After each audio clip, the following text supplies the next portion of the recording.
Какво представлява обучението чрез ко-дизайн? Добре дошли в нова ера на образованието, в която сътрудничеството е в центъра на формирането на учебния опит. При обучението чрез ко-дизайн сътрудничеството не е просто модерна дума. То е движещата сила зад иновативното и ефективно преподаване. Обучението чрез ко-дизайн обединява учителите и учениците като съсъздатели на образователния процес. Работейки съвместно, те използват разнообразни гледни точки, насърчават креативността и изграждат усещане за споделена отговорност по време на цялото учебно пътуване.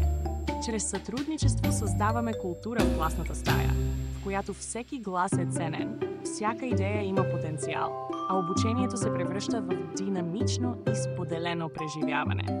Това не само подобрява образователните резултати, но и подготвя учениците за кооперативния характер на реалния свят. Прегърнете сътрудничеството в обучението чрез ко-дизайн и нека заедно оформим бъдещето на образованието.